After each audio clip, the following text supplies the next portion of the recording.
Rosa, are you back? Yes, it just keeps going in and out. Don't know what's wrong. Could be the signal. So Okay. I'm just starting to record now.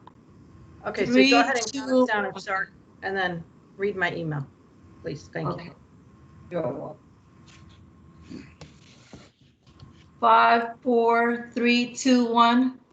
Good morning. Today is Wednesday, September 30th, 2020. This is the Arlington County, Virginia Board of Equalization hearing. The first case on the agenda is RPC 34020-035 at 2461 South Clark Street. Mr. Grant Steinhauser is here on behalf of the appellant. Mr. Steinhauser, you can start with your 8 minutes and tell us about this property. Thank you, Madam Chair. As stated, the subject property is known as Century Center 2. It's a Class B, C office building at 2461 South Clark Street.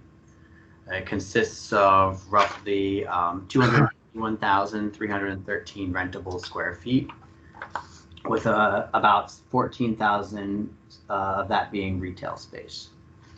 My appeal materials start on page 50, and I am going to ask that the board flip to page 50 of the BOE memo, and I'll be happy to walk you through my work. So as you can see, it's a 1973 building. I think the assessor has applied an effective age of 84 on it, but built in 1973, has not gone a major update. It's still very old looking, both outside and inside. Just even on this CoStar report, there was over 49%, of the space showing available. So you have a building that's kind of going through a transition. From last year to this year, the vacancy increased from 31.6% to 36.9%. So that's about 5.5%. Not only that, but then they had another 23% of their tenants scheduled to leave in January. So the building is over half vacant at this point, and the assessment hasn't gone down at all. It's exactly the same as it was the year before, which is higher than the year before that. So the trend doesn't make sense. It doesn't align with the vacancy here. We would expect the assessment to go down before it ultimately goes back up once the property is renovated. My income approach is on page 54. You can see the actuals from 2016, 2017, 2018, 2019 on the left. You can then see the department's original assessment next to that, and then my income approach there on the right. You can see the first big issue was the square footage. The assessor was using 235,460 square feet of net rentable space. That didn't break out spaces that were either amenity space or just obviously non-rentable spaces, like the management office, for example, is not an income generating space. So that's a little over 12,500-ish. That breakout is in the top right. But anyways, we've only applied the rents, obviously, to the rentable office and the rentable retail. So other than that, we use the same $30 per square foot rate as the assessor. It looks like he's increased that on the test, and that's going to be, part of the big issue here today. Other than that, we're using pretty much all the same income streams as the assessor. The assessor used $850 per square foot on expenses. If you look at actuals, it's in the $860 to $10 range. These aren't even stabilized years, so we're assuming a stabilized expense of $950 per square foot. The next issue is the cap rate, and I should have also mentioned this is Century 2. A few weeks ago, we discussed Century 1. These two are obviously right next to each other, same owners. It would have probably made sense to just talk about them one after another, but that wasn't how the department ended up reviewing it. So no worries there, but it's a very similar building to that one. I talked about the cap rate extensively during that one. I'm not going to as much now, but we looked at sales. We looked at a study done by Peter Corpaz directly for the county to use at the Board of Equalization. He concluded to base cap rate of 6.5%. There aren't any sales under 6. The applied rate here is below 6. It's 5.99. It's just low. You won't see it used in an appraisal. You won't see that used anywhere, especially for a building like this. It's half vacant and 40 years old or something like that, pre-renovation. Next, we made below the line deductions, just the standard, the same model as the county for the space that was vacant as of 1/1/20. The assessor had underestimated this in his original assessment. Next, you'll see on page 55 a list of vacating tenants. So you also had DeVry University. They were also in Century 1. They were in Century 2 as well. They're 32,000 square feet, and they were leaving as of January 2020. That was known a full year in advance that they would be leaving. Additionally, GSA and Wiley Laboratories, which had been there since 2012 and 2009, left on February 12th and January 31st, also both well known in advance. Lockheed Martin exercised a lease termination clause on April 24th, 2019. So we have that included in the appeal package. So, obviously they were leaving, and that was well known before the date of value. So for those tenants, we did the same thing, except we didn't take a rent loss. All I did was take TIs and leasing commissions for spaces that were obviously becoming vacant and well known before the date of value. So that's another 23%, like I said, and just the TIs and leasing commissions comes to 3.9 million. That calculation is again there on the side on page 54. So we deducted that below the line, as well as a cost to cure of about 2.5 million, which is for structural, HVAC, upcoming renovations. So after making those below the line deductions, our concluded value is 40,291,000. I will point out the property, the last appraisal they got, it was appraised for 42,500,000, and that summary page is on page 60 of 108.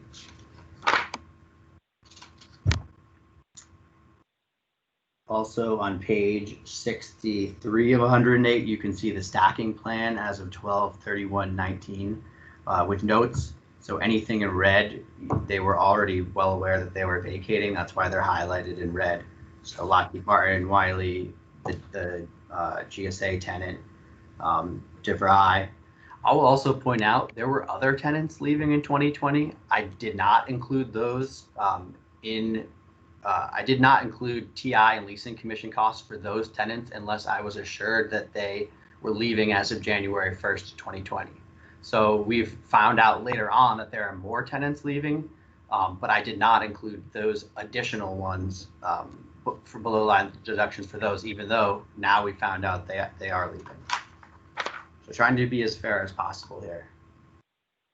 Page 64 of 108 is the letter from Lockheed Martin, just exercising their lease termination option.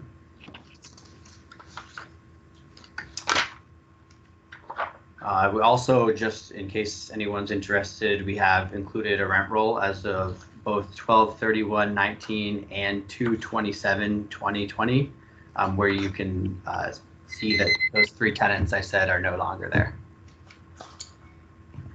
Guess I ran out of time, so. Okay, do you need 30 seconds to wrap up? Okay, yeah, kind of just tying it back to the tests. The assessor has addressed a lot of the things I mentioned. It looks like he's including a rent on the management office, which is wrong. There should be no income there. The office rent was increased to $33.25 with no breakout for vacant space. That's confusing. They used 30 for Century 1, but now $33.25 for Century 2.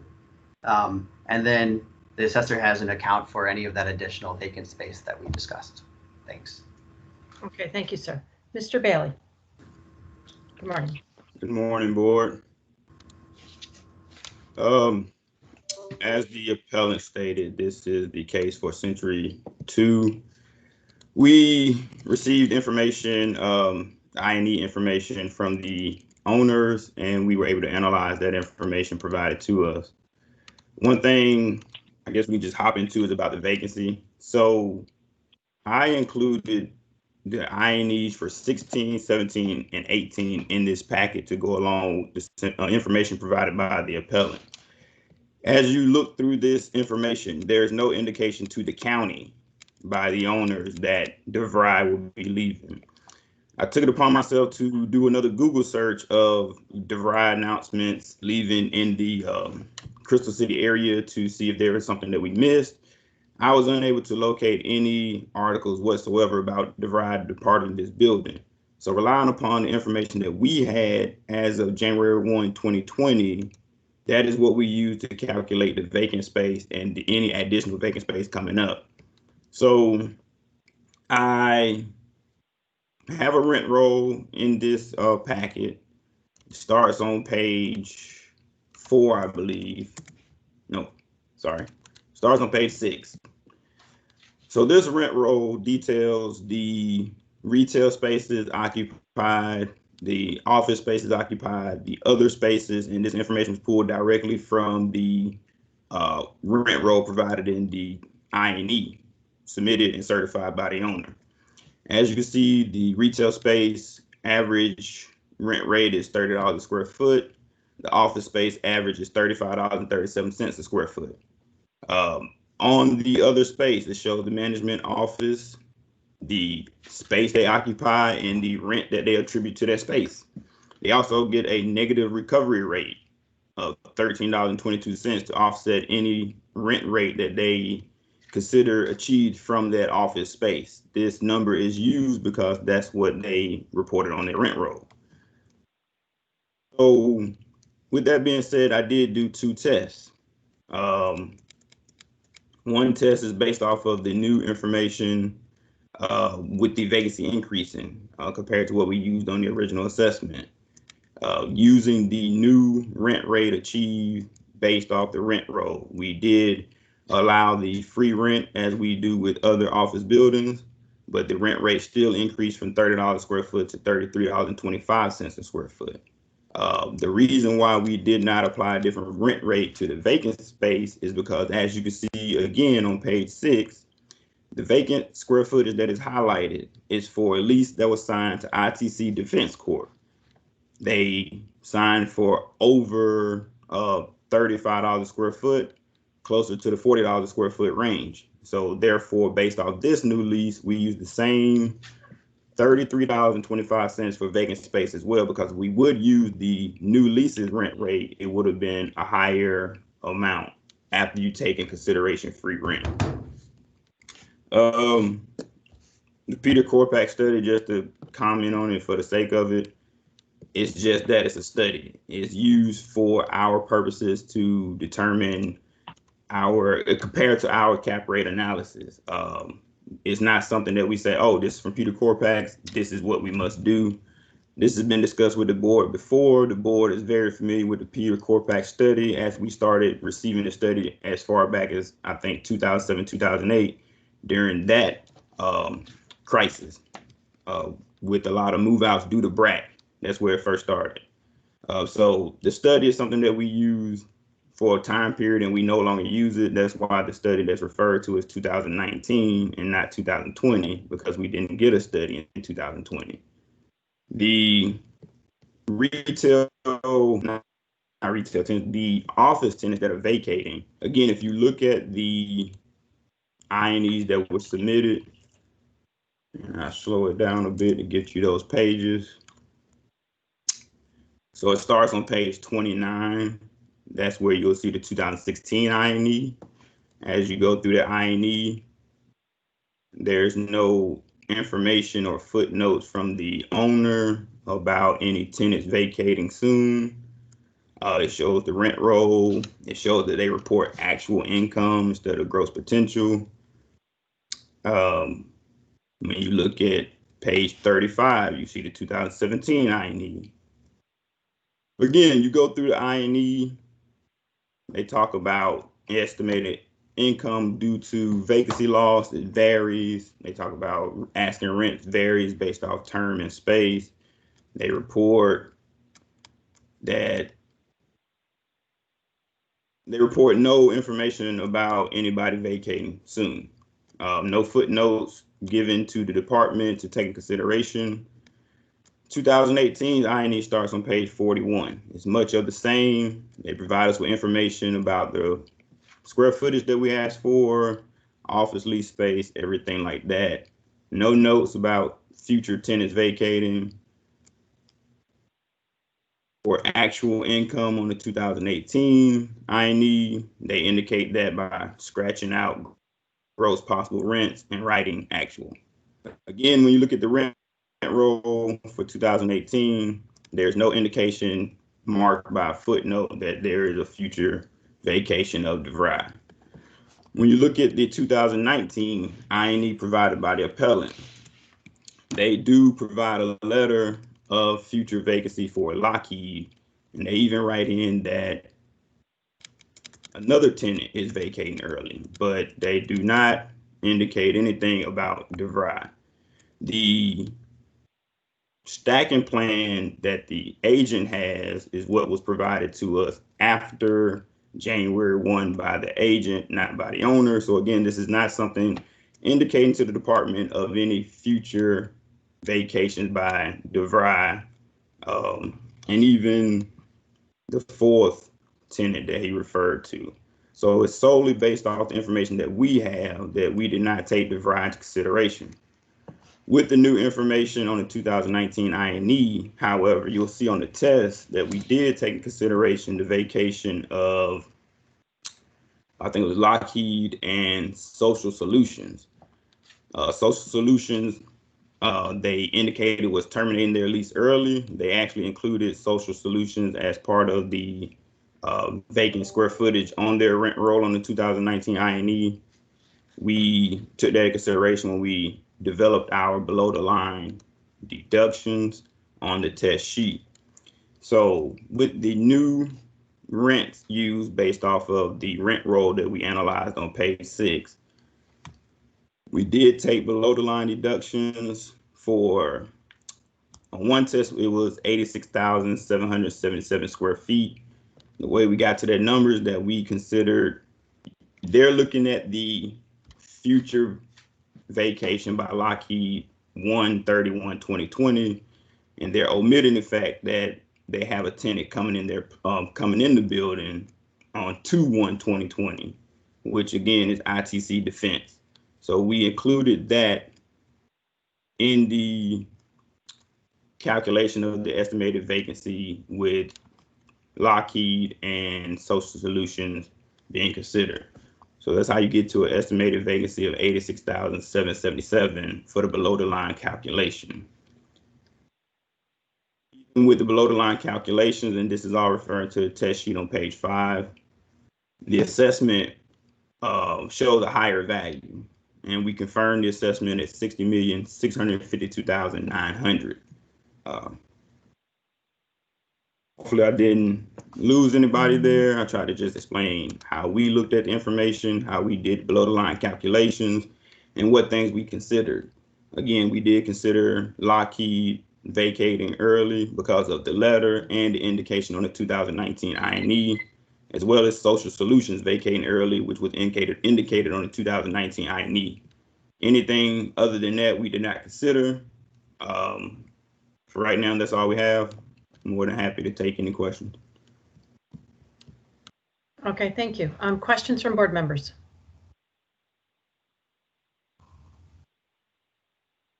Mr. Matskin. I have a, excuse me, I have questions for both, but more for the appellant first. In the department's calculations, columns D and then the test in F, the rentable square feet footage went down a little bit, and I think the appellant mentioned it for various various common areas that weren't rentable and weren't going to create income. That all makes sense. But again, for this is for Mr. Steinhauser. In column G, the 2020 update from the appellant, it drops a whole bunch. You know, not 1,300, but 13,000 square feet or so. What is that about, and why doesn't the county account for that in their test? The county does actually account for that in their test. If you go to the next page, he's basically just including the spaces that I said, are not income generating. He's including that within the total, but not applying a rent to it. So if you go to the next page, you'll see cleaners, fitness center, conference center. Those are all the tenant amenity spaces I was mentioning. And so the assessor has included those within his total, but he's not applying a rent to them. So it's essentially the same thing. So we're in agreement on that. What we're not in agreement on is you would not apply a rent to the management office. That rent is abated 100%.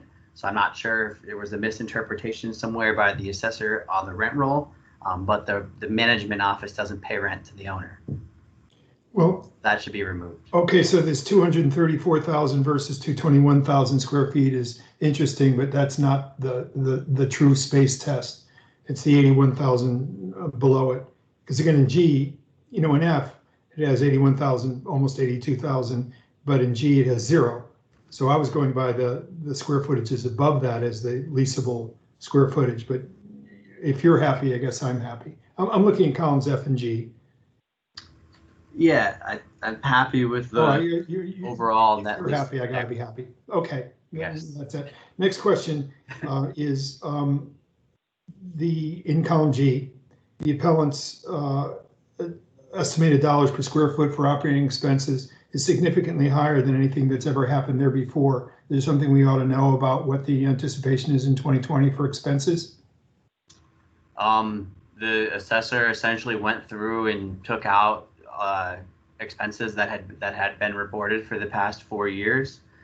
So when I was looking at the expenses, they were $10.12 per square foot, $9.98 per square foot, $9.02 per square foot, and $8.62 per square foot. Well, so that's not what we see in the I&E summary. We see $783 in 2019 as an example. Yeah, he basically went in and took out all the leasing commissions, which historically had been reported in the I&Es, and now the assessors are saying they take them out of consideration completely, even though there's a lot of leasing commissions at buildings like this from year to year. So all I can say is mine represents a stabilized figure. These are unstabilized years. So for the $9.50 per square foot in 2020, you're putting those commissions back in? I mean, again, this is a significant percentage increase, 2018, 19, and then 2020. Again, percentage-wise, it's big. Right. I mean, we're only $100,000 different than what the assessor had originally used. Okay, I'm not going to. Okay, the last question is below the line, and I'm going to have a parallel question for the department on this. Below the line in column G, you talked about tenant improvement allowances for the significant amount of space, and then the cost to cure, which you called renovations. So is that more TIA generally is suite or rentable space specific? The renovations more common area and all that stuff. Is that why you have two of them? Yeah, really, it's much more than 2.5 million that's going to be spent to renovate this building. This is more just things that need to be fixed both in the common areas and just major mechanical. I think there's issues with HVAC. It's an old building that's kind of going through. We'll be going through a repositioning within the next couple of years here. Yeah. Okay. Good. That's what I figured. So for the department, just on that, first question is in column F below the line, you didn't make any allowance for tenant improvement costs by the landlord, which normally you do. So that my first question is, why not? Can you repeat that? Because, no, here's TI. Yeah, we did take out TI. We didn't. And so also to clarify, in his column, we added the cost of cure to indicate to the board, his deductions in the appropriate manner. We didn't want to leave that off, but we don't take in consideration budgets. If anything, we would look at maybe what's going on at a property after the fact, and that's consistent across the board with all property types, because as we know, budgets can always change. So that's one reason why the county's always been behind when considering things like that. Sure. So let me go back to Mr. Steinhauser. Then I either misunderstood you or you misspoke on this because it's not labeled. It's just what your words. The 3.946 million below the line. What is that? I thought it was for TIs, and apparently it's not because that's above it. So what's that 3.9 again for, please? The 3.9 is for TIs and leasing commissions for vacating tenants. It's summarized on page 54. So we took the 49,956 square feet for DeVry, GSA, Lockheed Martin. No, you don't have to do the math. That's okay. I trust your math. But Okay. right above it is our two numbers, 1.8 million plus and $250,000 for TIs and leasing commissions. Are you double counting? No. Those three boxes above are the standard, this is the space that was physically vacant as of 1/1/20, which I think the assessor and I agree on. So the additional 3.9 is for the tenants that were technically, physically, they were in the building on 1/1/20, but it was known that they were leaving within the first 42 days of the year. Yeah, okay. It's extra special stuff. So Sure. Department agreed at least with the 3.9 million, that's over and above the two large tenants that you knew were about to leave early in 2020? So you referring to me? Yes, sir. Okay. So what he's referring to is is on page 55. So again, we talked about how we did not consider DeVry and we did not consider Wiley Laboratories because they were after 1/1 and there was no indication that they were leaving. We did not consider the GSA either because that's February 12th, 2020. What we included was the Lockheed because on the 2019 INE and with the production of the letter, they indicated that they were terminating their lease. So we did consider the Lockheed, but as far as the other tenants, that's not something the county was made aware of. Yes, the agent included that in his packet, but we're talking about communication from the owner.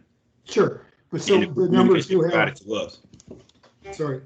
So the numbers you have in the columns, less TI, excuse me, and less leasing commissions are everything you knew about that were going to be vacated in 2020, plus everything that was indeed vacated December 31st, 2019. And that's where your two numbers come from. Yes, because it's based off the rent roll. Yeah, okay, thanks a lot. Okay, thank you. Other questions? Mr. Lawson.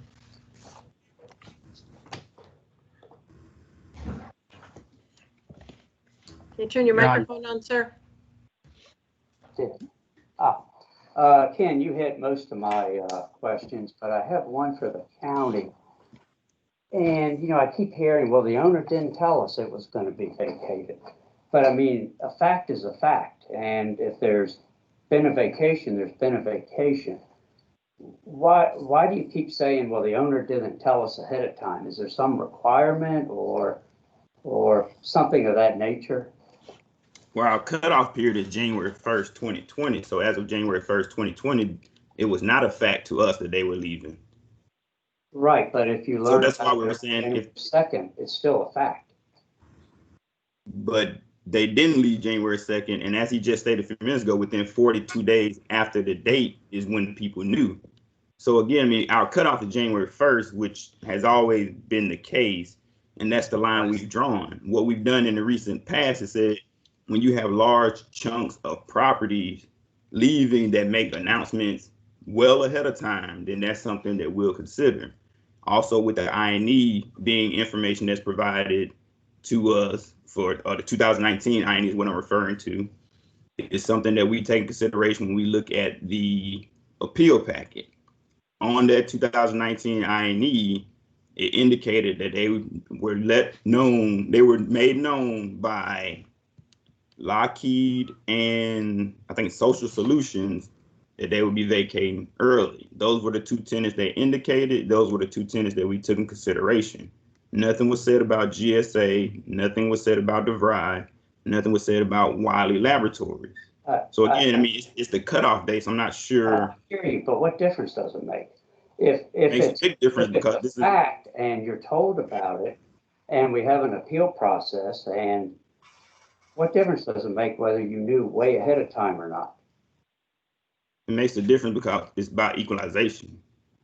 There are other office buildings with tenants vacating in February 1st, January 31st, we still consider those tenants in place unless they also let us know ahead of time on the INE that they have early termination notices from these tenants. Then we'll take in consideration. So I mean, that's where the difference is. Okay, I hear what you're saying. Thank you. Thank you. Okay, any other questions from board members? Mr. Hoffman. I'm one of the things I'm looking at is whether or not this is a metro or a non-metro office building. So I'd like to hear kind of the appellant and the department's opinions on that, given that it's kind of right out at the half-mile mark. Kind of not a nice walk. It looks like we got it as a metro office.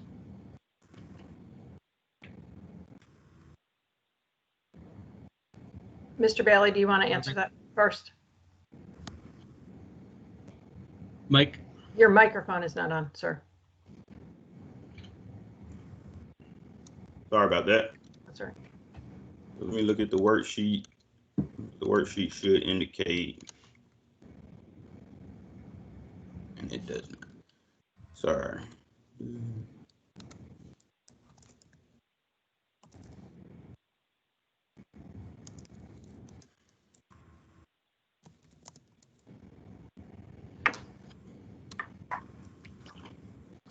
I think there's one route that is half a mile that seems to be highlighted. Double checking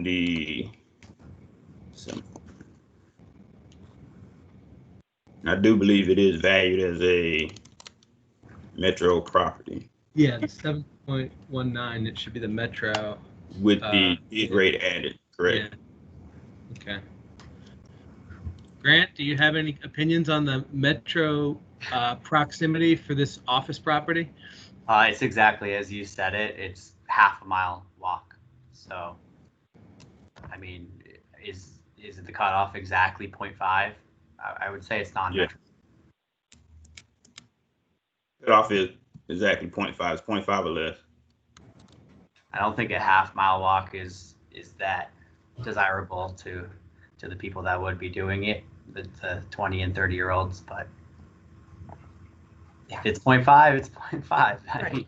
But from an equalization standpoint, that's what it is. So, okay. Any further questions, Mr. Yates? Just minor, but to the county, I am correct. Then the vacancies that were discussed with Barnes would be reflected. Additional vacancies reflected in the upcoming year, not since they were not in this one. Oh yes, definitely. Yeah, that's what I thought. Okay. Okay. Any further? No? All right, Mr. Bailey, if you take a minute to wrap up, please. Can you hear me? Yes, sir. Okay. And for this case, as we stated, we took a look at the information provided to us on the INEs. We did a rent roll analysis and saw that the rent rate used on the original assessment was lower than what they actually achieved, even after taking consideration the free rent, which the county gives of 6%. So we did make changes to the rent rate on the test sheet, bumping that up from $30 a square foot to $33.25 a square foot.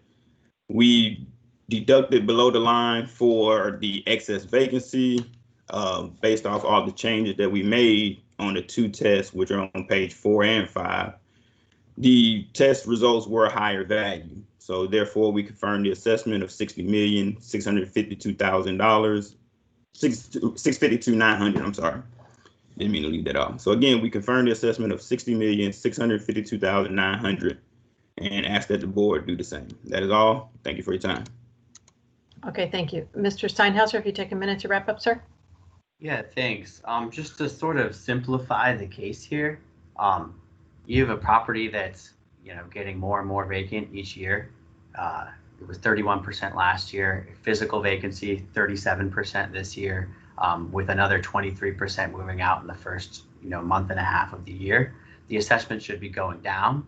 I'm not sure how, with the information I provided on appeal, the assessor, is now concluding to a higher value. He said he had all the previous year's INEs. What I've shown him is that all of these tenants were leaving the building. That cost has to be captured somewhere. Just because the assessor didn't know from his previous INEs on 1/120 doesn't mean a buyer wouldn't know as of 1/120, doesn't mean the market wouldn't know as of 1/120. These tenants have been there for 10 years. You don't just like show up one day and then they're not gone. It's like, oh, I guess DeVry left today. It's known well in advance. Anybody buying this building would account for those costs. Additionally, on the rent, it's applying $33.50 for both the vacant and occupied space. The 6% concessions is supposed to come out of there. Thanks. Okay, thank you. Okay, it's just among the board members. What's everybody?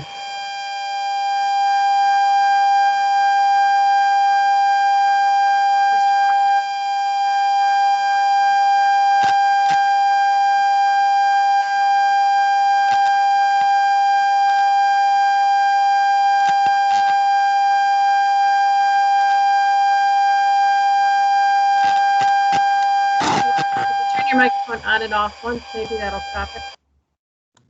Thank you.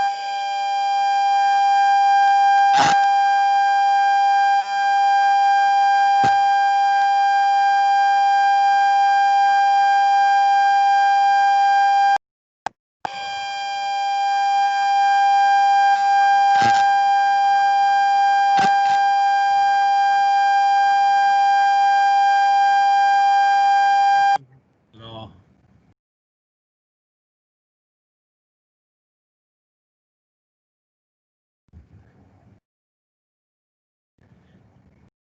Okay, anyone else?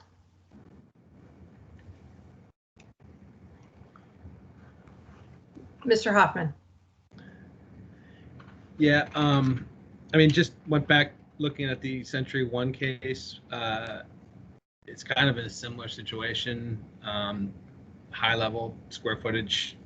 This one's assessed a little bit lower than where we ended up on Century 1. Just a litmus test to make sure the two are not way out of line. I was actually willing to look at the Metro issue because I kind of charted out a couple of walking paths and it was like just over half a mile, which in my opinion is tough for office to market it as a Metro property. I mean, people will try obviously, but it really does take a hit. So I don't think I have a lot of support on that. It didn't seem like it, at least. So I don't know. You know, I don't think it's too far out of line right now, other than looking at the cap rate.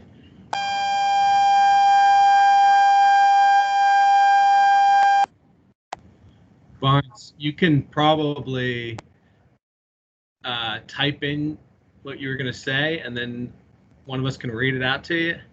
There you go. 53, 148, 800. Yeah, it's a pretty big drop. I would need some math and a discussion about that. Mr. Matzkin. I'm certainly sympathetic to the opening words of the appellant that this is a downward trend over several years, but yet the assessment doesn't move at all.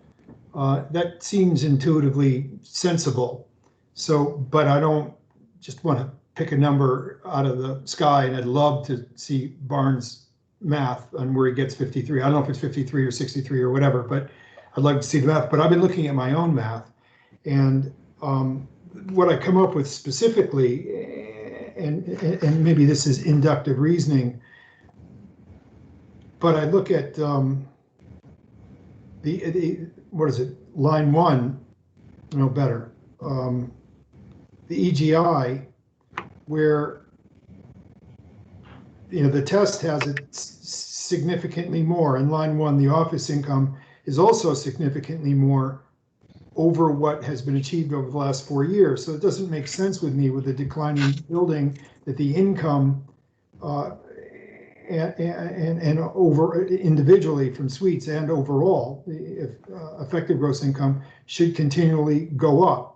So I keep looking for numbers. One I found was the management office in the test is included as income, and the appellant made a persuasive case that is abated. They're not paying that.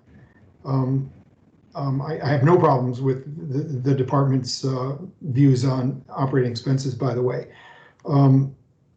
So somehow it seems to me we got to get it below what last year's was because the building isn't as valuable as it was last year. Finally, I noticed one of the big differences that from the appellant's assessment versus the department's is, of course, the cap rate, which I don't think that was brought up by either party. But I'm, of course, and I think you would all agree in favor of the department's equalized cap rate for this building.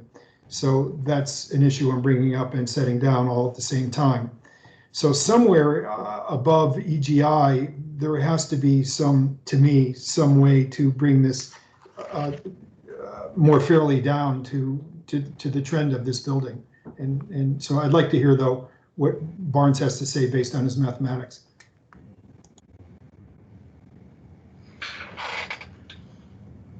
$19 expenses, applicant's income, county cap rate, applicants below line expenses.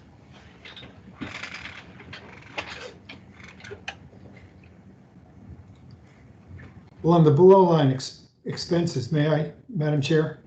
Go ahead. You know, I had surveyed that in the Q&A, and that seems to be all anticipatory, the big numbers, the 6 million or so below the line, and will certainly come into play in some level this year unless there's some extraordinary turnaround in leasing. So I'm confident that the department has taken those below line expenses as they knew it. And again, if there's not official word from the large tenants that they're anticipating moving early in the following year, then I'm certainly on the county side that they should not keep that door open on the first week of January and the first week of February. 1/1, in this case 20, is that's cutoff date, unless there's something the department has missed, and they didn't. But maybe we should survey the rest of Barnes, in my judgment, the rest of Barnes' comments, and maybe he can call into. Can he call into you, Mary, and you put it on the line so we can get his full bore understanding? I've got a proposal, not quite as deep a cut as what Barnes had, but kind of similar rationale, is using the county's test column and then taking the appellant's below the line calculations from that, and I get down to 58,255,000, which is a little bit down from 2019, kind of what we were expecting to see. Well, again, I took out the capped 116,000 for the management office. What'd you do then, Greg, to get that number? I just left it at the county's test. Use the county's test column. Which I get where you're going, and I do believe it should be lowered as well. And my only problem, I look at the county test, I think, I don't want to speak for everybody, but I think that the test numbers are very high. Especially in income. You got to turn your microphone on, Mr. Yates.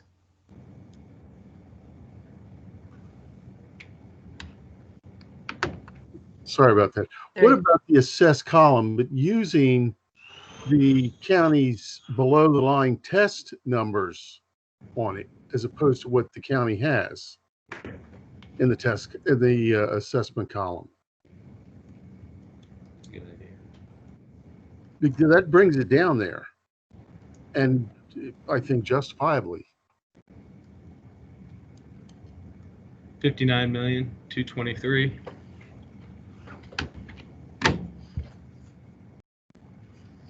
I mean, it's a drop.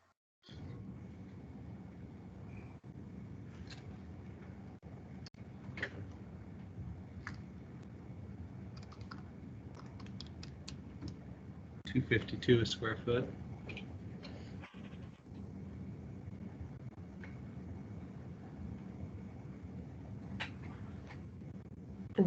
Do you have a number, Mr. Yates, then, if you did that? No, I thought Oh, I did it. yeah. It was 59,223,300. Okay, Mr. Penaranda? Well, I think I'm probably going to be the only one that is not really in favor of doing any reductions. And I wanted to tell you, Ken, I think you really need to take a look, a close look at the tests that the county has done, and he has two in this case on page 4 and 5. I think he does consider the square footage that is not used for rentable purposes. You know, this is not a case, it's not something new. We've seen this in the past, and Cindy used to tell us many times, you know, well, yeah, there may be a space that is being vacated, but we don't know if it's going to be re-rented right away or not. So we don't really consider that, you know, and I know that the appellant is bringing it up, and if you do that, I think you're actually assuming that that space is going to be vacant, and it's going to be vacant for the full, you know, future. For purposes of the assessment. I don't really, and I agree with the county, the way they did it. I think it's proper, and I think, you know, there are so many numbers that we have on the square footage. And I know the owner says when on the INEs, they report, you know, the total square footage. They don't really specify what's being used for. If you look at the all the INEs, I know the appellant is bringing different numbers and saying, well, you know, we should deduct almost 12,000 square feet out of that. But I think the assessment, the way it is right now for this year, based on the numbers that were provided or were available, I think it's correct. Any test that we do, and I think any changes that we make, you know, I'm not really in favor of having it mixed from one column to another, because they use different numbers, different square footages. So you know, you can't really just bring a number because it's nice and convenient from the other column. You would have to reconstruct everything based on a specific number. And it doesn't make sense to me just to, you know, to appease something or to make it nicer to just bring one number from one column and bring the other one from the other. And I don't think it's the right way to do it. Okay. All right. So where is everyone? Mr. Hoffman, you had come up with something. You said you did. I had 58 million, just using the county's test column and the appellant's below the line deductions. And then Mark was at 59 by going back to column D and using the test column deductions. And Barnes was at 53 with a number of things that he had written down. Couldn't really follow it. Yeah, I don't think we can use the appellants below the line numbers. They'll be impacted. They're affecting next year, not this year. I agree Yeah. completely. 45 days. Yeah, Mark, Yeah, I I can agree. get with you on your logic. Kind of comes to an end point that I think is a fair number. I'm sorry, what was that last part? I think the end point of your logic gets to where kind of roughly I would pin the value of this building right now. So I can get with you, Mark. And so that's Mark, at could you please, 59 million? Yeah, 59, 223, 300. could Mark please go over in one sentence that logic that Greg likes? Column D with the below the line items from column F. Oh, okay. Okay. And that's 59, 223, 300?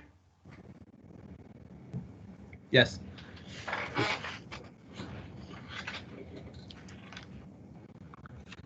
Okay, so Ken, where are you on this? Yeah, I like that. What Mark said. And what the number you just put out. Okay, so I don't think I've ever done this in my history. I don't like the process of how you got to it, because I don't, you know, the deductions below the line are based on square footage and, you know, what's left over. Yeah, However, it gets to a number where I believe it is probably more realistic than where it is, you know, I'm going to vote for it just because of the end number, but I don't really like the process because otherwise it's going to revert back because I don't think we have enough there. So, it would be is exactly what you're saying, is recalculate the whole thing. right. And that's, Okay, so would you Yeah, like to make a I motion? agree. I think if you wanted to make a reduction on that, I think you should recalculate the whole thing, but it's just like throwing a dart to a number that, you know, looks nice. I don't think it's the right way to do it, but Okay, but at this point, Right. we've got to move forward. So, Mr. Gates, would you make a motion and we'll see whether it carries? I'll make a motion to reduce it to 59,233,000. Second. Okay, we have a motion and a second by Mr. Matskin. All in favor? Aye. Aye. So there's 4 opposed. Aye. Mr. Pinaranda, and I believe Mr. Lawson is not here, but there is a quorum and there's enough to do it. So it has been reduced to 59,223,000.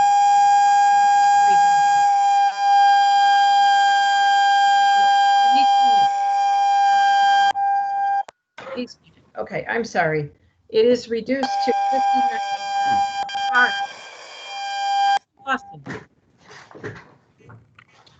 Please do not turn your microphone back on because obviously you have a problem and it's quite annoying. Hey, Barnes, if you can just pull the mic out, just unhook it, you might be able to just talk right through your computer. Okay, but could I finish this? Yeah. Okay, the property is reduced to 59,223,300 on a 4-to-1 vote. So do we have that correct for the minutes? There was a lot of, yeah, Mr. Hoffman, I don't need you to agree. I need Mr. Pettiranda and Rosa to, yes? yes. Okay, Yes. perfect. Thank you so much. All righty, thank you, Mr. Steinhauser and Mr. Bailey. I just have one question, just so I understand the decision. So I understand it was based on the column D and then below the line deductions from the test, but the county did 2 tests, and the one that was picked, I think, was the one on page 4. There was also a 5 where he said he included additional information that I as of 1/1/20. So the only thing difference is the below the line deduction there. So is it that we took the 2.6 below the line instead of the 3.1? Is that what happened? Yes. Because that's the Yes. math I did. I mean below the line on Which both. test were you putting forward though? They used the one from page 4. That was the one. Okay. That's the one on the summary sheet, which also uses $33.25. So it's a higher rate than what they used on the original assessment. So I mean, it can always be picked apart, but they settled on the value. Right. All right. Thank you, Irving. Thank We you. didn't like the process, Thank but you all. we can Have a live good- with the number. All right, thank you, Later, gentlemen. Grant. Okay, can you carry whatever conversation after? We're moving forward. Okay, the second case on the agenda is Economic Unit 1507518A, 1229 North Irving Street. Mr. Stravitsky emailed this morning and asked to withdraw the case, so I assume there's no objection from the county? No, we only pushed it forward because we didn't hear from him after 2 weeks. So, Okay. All right, then I will move to accept the withdrawal. Do I have a second? I'll second that. Okay, Mr. Matskin. Hand went up first. Okay, and all in favor of accepting the withdrawal? Aye. Aye. Okay, so that is 5-0. The withdrawal is accepted. Is Ms. Borman on the call? Mr. Peralta, I believe I saw Mr. Peralta. There's Mr. Peralta. Do we have Ms. Borman? No, I haven't seen her logged in this morning. She hasn't. her number is showing up. The 202 number is showing up. That's usually her number. Okay. This is her? The 202 that ends in 83? Yes, I believe so. All right, well, let's wait a minute for her to click on, but we will go to case 4, which is Economic Unit 17002020 on Fairfax Drive. This is also Ms. Foreman. She asked to withdraw this on September 25th. I assume no objection from the county. Mr. Peralta? No. Okay. All right, I will move to accept the withdrawal. Do I have a second? I second that. Okay. Mr. Penaranda, a second. All in favor accepting the withdrawal? Aye. Opposed? Okay, it's 5-0. The withdrawal is accepted. Okay. Ms. Foreman.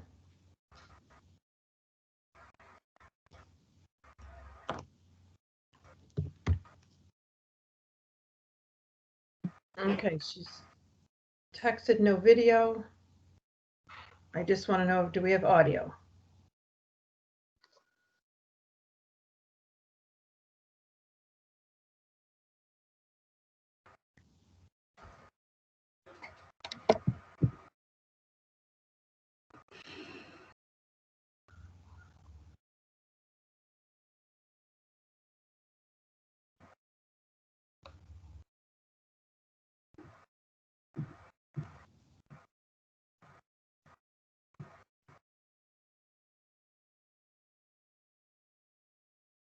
All right, why don't we just break for 5 minutes and I'll try and call her to get her back up.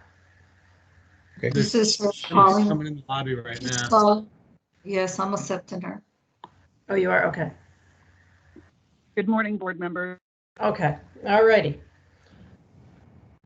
Okay, so Ms. Foreman, I've got you there. Okay, so we'll move to the final case for the day. It's case number 3 on the agenda, Economic Unit 340-10030 at 1801 South Bell Street. Ms. Foreman, you can start with your 8 minutes and tell us about this property. Absolutely, and thank you, Madam Chairwoman. This is a property that the board heard last year. It's owned and occupied by BNA. It's located at 1801 South Bell Street, so it's on the southern end of the National Landing submarket. The property consists of about 275,000 square feet, and it is not leased to any third-party tenants. Last year, the board heard this case. The argument that I had presented was that they were trying to lease space, which they were at the beginning of the year. They pulled the space from the market, and because it was not listed on CoStar, the board, as I recall, opted to utilize the vacancy rate of 5%, and the assessment was affirmed. This year, I am in for another reason, and I think that if you can look at on Mr. Peralta's page 2 of 109, he summarizes the appellant's position, and basically the first point is what I'm going to base my discussion on predominantly today. So this property was built in 1968, and it is considered a 3-star office building. It is older. The space, interior space, is in need of significant renovations, which the owner plans to undertake on a floor-by-floor basis, which is why they pulled the space off of the market, was so that they could renovate a floor while occupying other space. The building itself, as I said, is built in 1968. It was built by WG, or designed by WG, which is an architectural firm. And in preparing the assessment of this property, the county used $35 per square foot in rent. Again, this is a 1968 building, and it's sort of difficult to prove what the market rent would be by presenting a rent roll, since the property is owner occupied. So what we did was we looked in the submarket and said, what about similar buildings? And that is what bullet point 1 alludes to. So just south of the subject property is 2001 Richmond Highway. And that building was built in 1967. It looks basically the same as the subject property. It has a direct metro connection. The subject property is across the street from a metro. But so this other building also has, as I said, a direct metro connection. And so we said, okay, well, let's look at what the county did for this building. It was same architect, was built within a year, within a block of each other. And what did the county use for rent on this property? So the county used $32 per square foot to assess this property originally versus the 35 on the building that looks virtually identical. And that property, 2001 Richmond Highway, was appealed this year. And the county looked at it and looked at the rent roll and said, okay, 32 might have been too low, but we're going to use 33. So the rental rate was 32 initially, and then they used 33. So clearly the county looked at the market, looked at that particular building and said that is a reasonable rental rate. Then we're going to move up just north of the subject property to 251 18th Street. And as you go from the south to the north, most of the buildings or the buildings tend to get newer. So these are the original old the Crystal Cities buildings, including 1801. 251 18th Street was built in 1975, so it's 7 years newer than the subject property. And this building, the county looked at, we appealed it. The original assessment was based on $33 per square foot, and the revised assessment was based on $33 per square foot. So you now have two buildings within a block and less than a block of the subject property of similar vintage, although the 1975 building is, I believe, much nicer. The subject is than the subject. And those two buildings, after review, the county used a $33 a square foot rent versus $35 used on the subject. Going a little bit further north, we get to 1225 South Clark Street. This is a 1982 building, also designed by WG, with a conference center. It's a very nice building. It is of a different class than the subject property. In fact, it's recognized by, or CoStar considers it a 4-star building, whereas the other buildings, the 1801 is considered 3-star and 251 is considered 3-star. CoStar lists 2001 Richmond as a 4-star. So anyway, 1225 South Clark, it's a nice building and it has fabulous views. It's further north. It's in the area where there is an active, at least there was, an active retail presence on the street. It's right in the middle of the Crystal City renovation repositioning area. That property was initially assessed at 32. They did change it to 35. That building and the subject property in more southern Crystal City, a much older building, with less amenities internally, and as well as less amenitization outside of the building, should not have the same rental rates applied. Moving up to the next comp that we use to show what the rental rate is, and again, obviously the county is presumed to be correct on rental rates on these other buildings. I think it's very unfair that a rental rate on an owner-occupied building that's especially old be increased to such a large extent without looking at the surrounding buildings. So 1215 South Clark Street was built in 1983. It was completely renovated in 2002.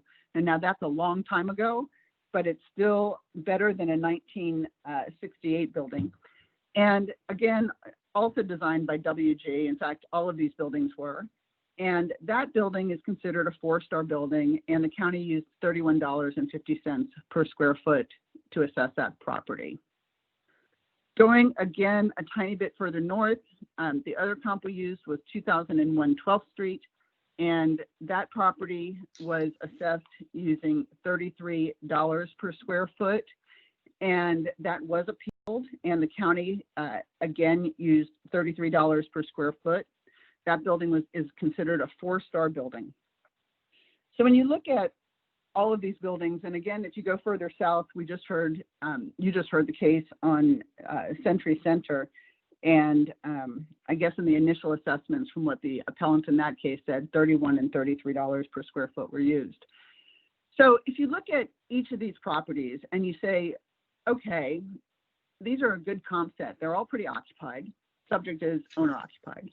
They were built, the subject is older than these. The original assessments of those properties had an average rent of $32.30.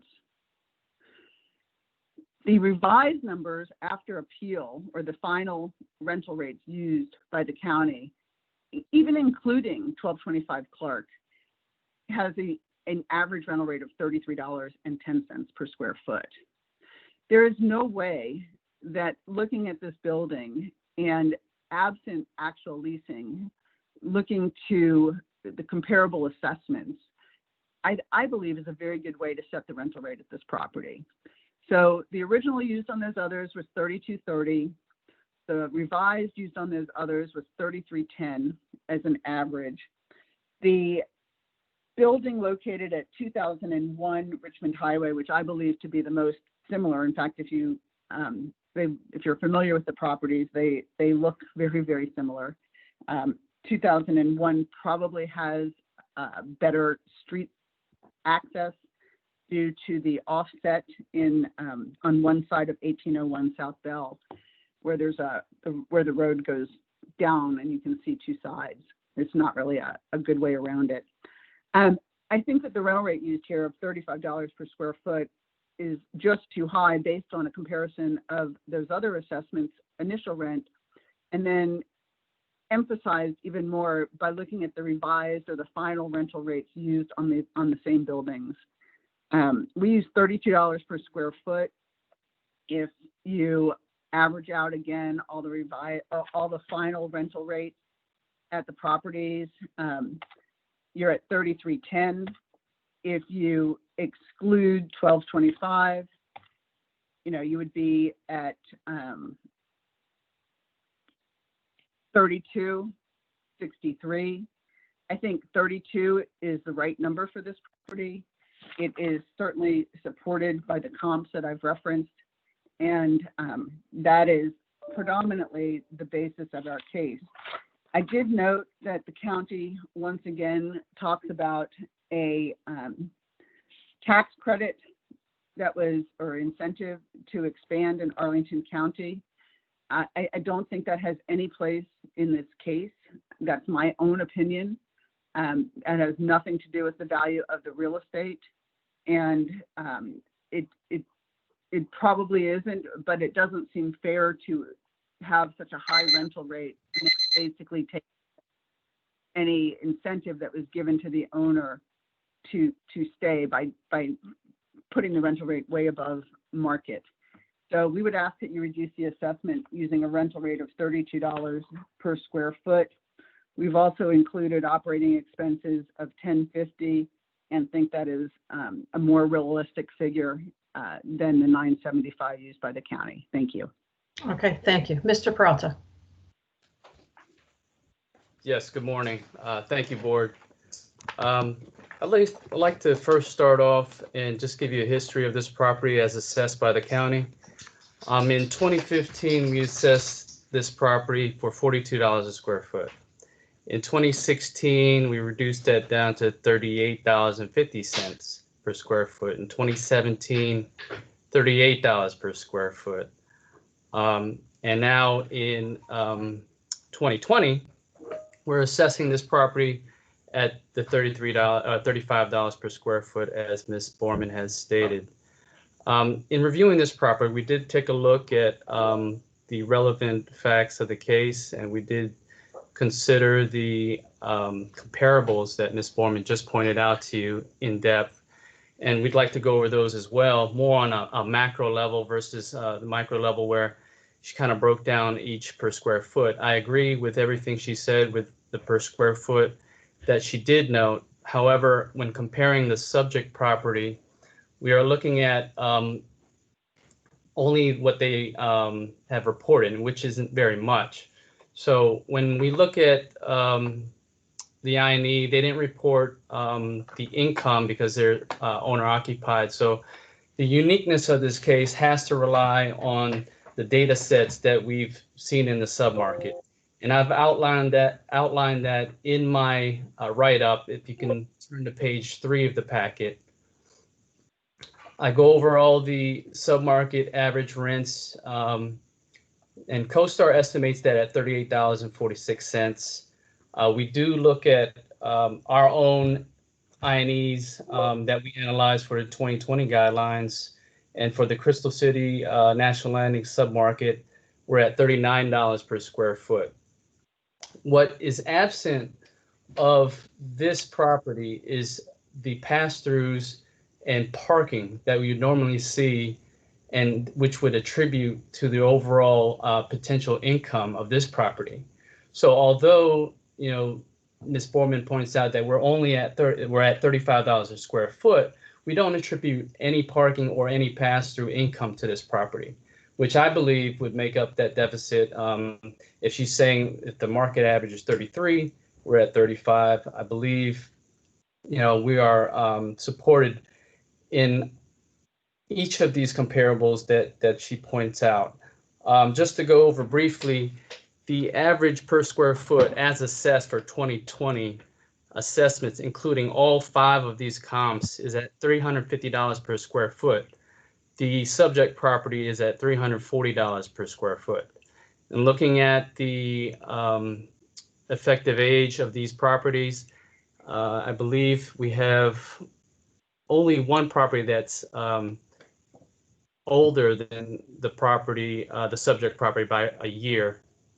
Effective age-wise, this property was renovated. I believe in the appellant's package, she did mention that there were some issues with HVAC. When I reviewed this property just recently, I did see that there was a renovation completed to the lobby, and they did note that HVAC was included as part of the renovations. So this property, when looking at each of the comparables or comparing it to the comparables, I did find that the expenses that we used, 3 out of 5, we used lower expenses than this property. And then 3 out of 5 of the comparables were assessed for higher than this subject property.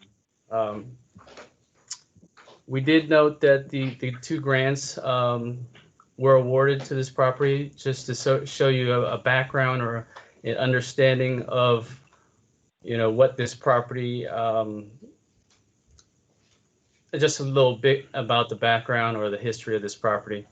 We did see that the BOE decision for last year confirmed the case at $93,409,300. There's only a slight increase from last year to this year of less than 1%. So I'd like to point that out to the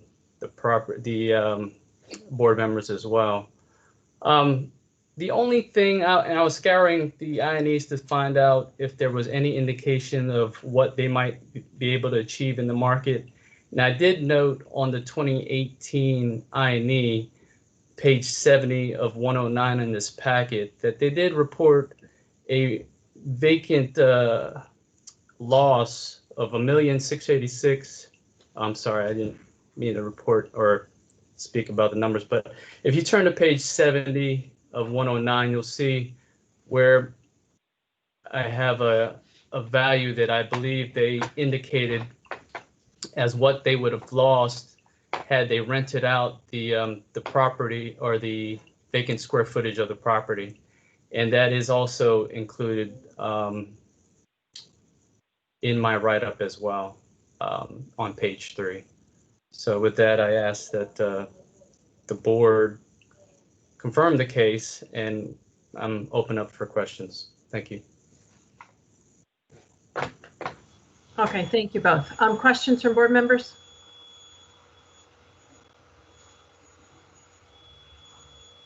No? Mr. Mary, can you hear Metzger. me this time? Okay, Barnes was muted, his hand was up. Let's see if we can get okay. through. Mr. Lawson. Oh, good. It's not screeching. I'm so sorry. No. This is for the applicant, for the property owner. Reading through the material, there's a claim that the county has a right to buy the neighboring property, which will cut off your HVAC. What do you base that upon?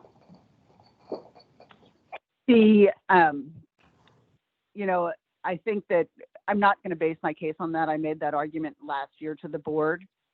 I would have to go back and refamiliarize myself, but there is something to do with the planning department or the approvals for this property that required that the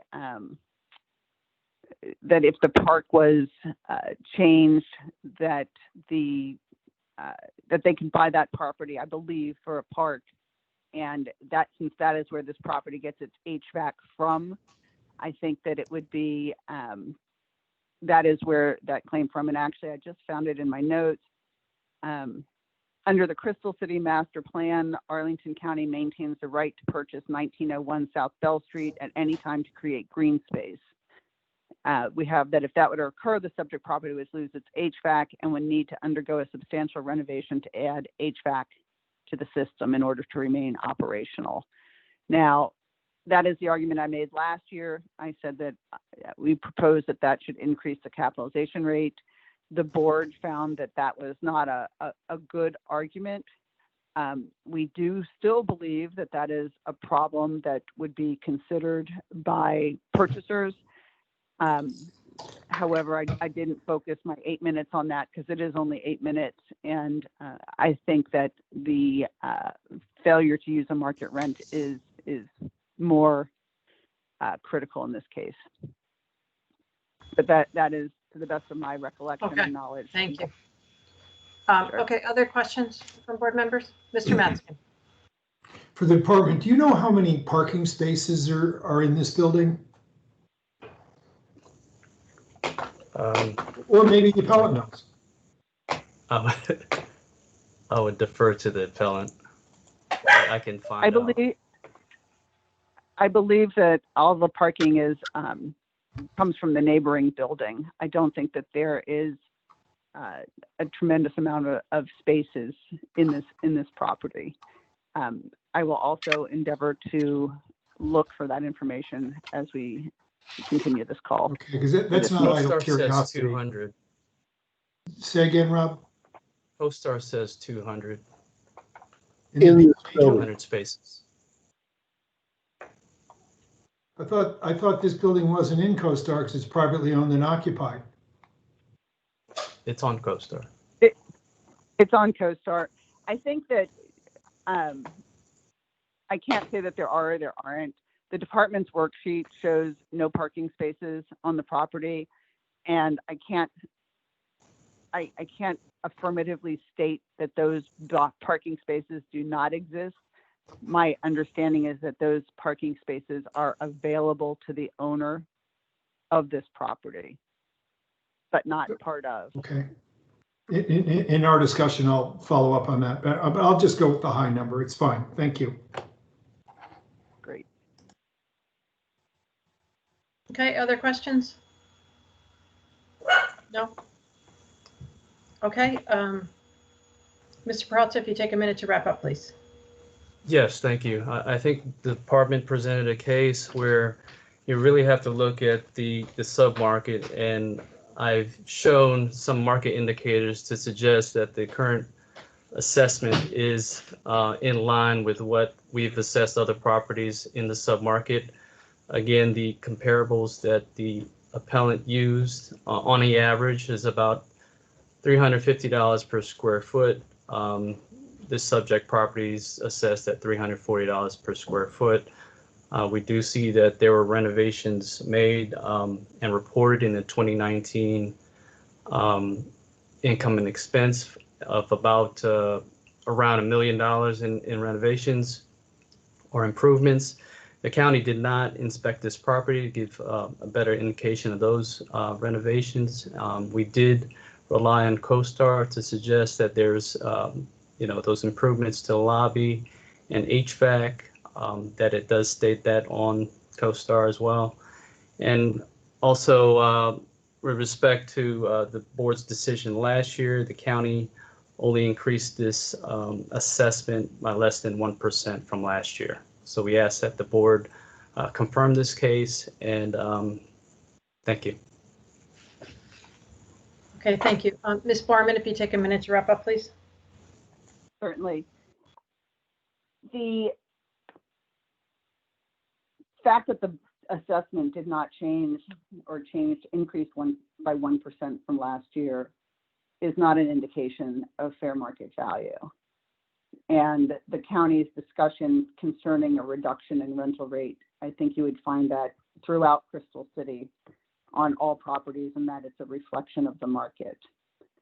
The $32 that we use per square foot is very in line with that which was used to assess the other properties that I mentioned and went through in great detail.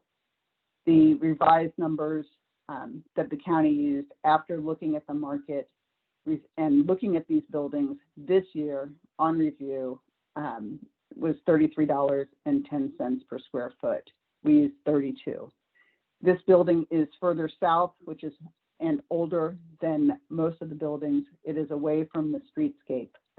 If, as Mr. Matzkin indicated, that he would rely upon 200 spaces because the county has stated that at this point in time, that would add, the county's guideline is $1,350 per space.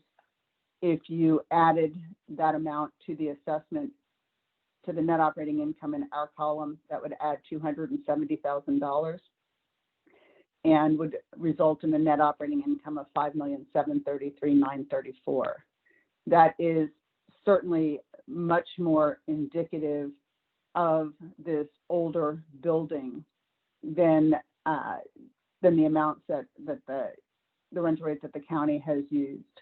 And as for, you know, $1 million in renovations, Mr. Peralta mentioned, that is, they are, as I said, holding off a floor and trying to renovate the floors because they had not been renovated since this building was acquired in the early 2000s.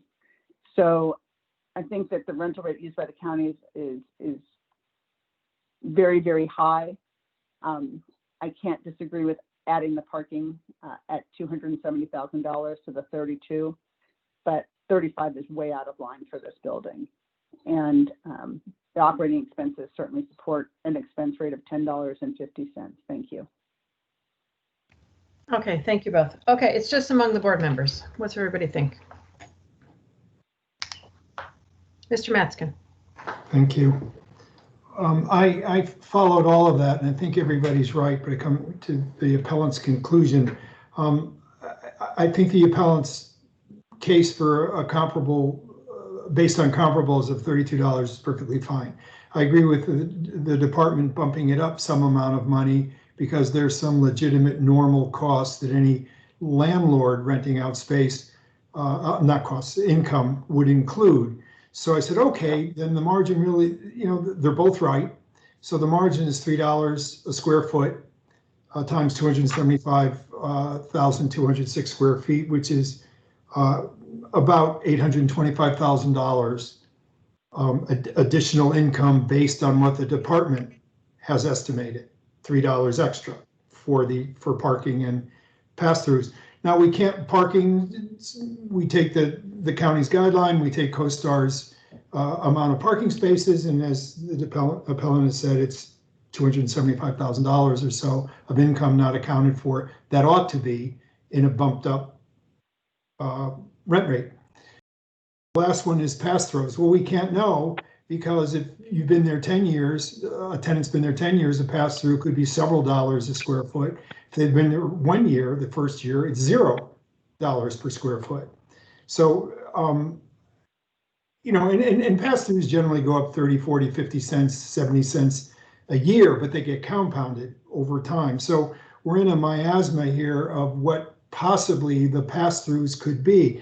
If it's just $1, which I think is very low, then it's an extra, of course, $275,000 to $275,200. So you add up the foregone parking and the foregone pass-throughs, and it's about $525,000 versus the $825,000 that that the department added on to the rents, the $3 a square foot again.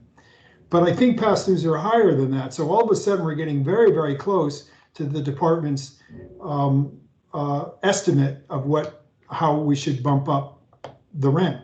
So I went back and forth on this several times. So I don't think we have enough definitive information to discount the department's educated estimate that they're adding on, again, $3 a square foot, $825,000 of foregone rent. So I'm ended where I began, that it seems that the department has done with the information that it has as good as it can. Because again, the pass-throughs could easily be $2 a square foot for all the individual tenants, not knowing where each of them are on their lease term. Finally, for the green space, of course, the county is obligated to pay fair market value. And so there may be a cloud if somebody were to buy it, because who knows, 3 years from now, the county may pull the trigger, or 3 months from now, they're going to get at least what they paid for. And given the county circumstances, if I were a buyer, so they're not buying some big parcel for tens of millions of dollars anytime soon, especially when next year's real estate assessments come out, given COVID and everything that we know about every Tuesday and Wednesday. So I am with the county. Thank you. Alrighty, thank you. Other comments? Go ahead, Mr. Hoffman. I'm okay with the county's assessment as well. I think if anything, it's low. All right, Mr. Lawson. I am as well. And to follow up on what Ken said, that's in the comp plan, and lots of parcels are shown as future parkland. That doesn't come into play unless and until there's a development proposal. And there's been some pretty up density approvals down here in this part of Arlington. Thank you. Okay. Any other? Mr. Yates? Turn your microphone on, please.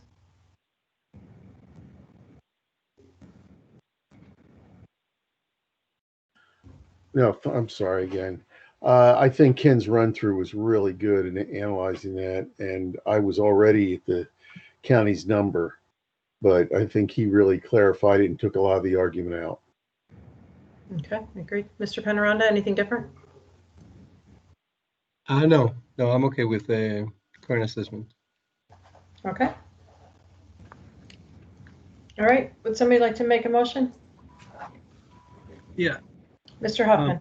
I'm motion to confirm the county's value of $93,746,800. Okay, and Mr. Matskin is a second. All in favor? Aye. Aye. Opposed? Okay, so it is unanimous, 6-0. The county's confirmed at $93,746,800. Thank you for your time, board. Yeah, thank you, board. Thank you, Eileen. Have a good day. You too, Great. Rob. Any additional business from board members? No? No. Oh, Mr. Lawson. Mary, I was looking at majority vote on the first page. You couldn't see me though. Okay, well, I think, as I said, I didn't see you and couldn't hear you. And so since there was a quorum, we'll go ahead and leave it as that. Okay. Okay, any other business? No? No. Yeah. Okay, so then we will adjourn here at 10:33 and re-adjourn on, I believe, Tuesday, the 6th at 9 a.m. Okay, thank you, everybody. Thank you. Thank you. Thank you, everyone.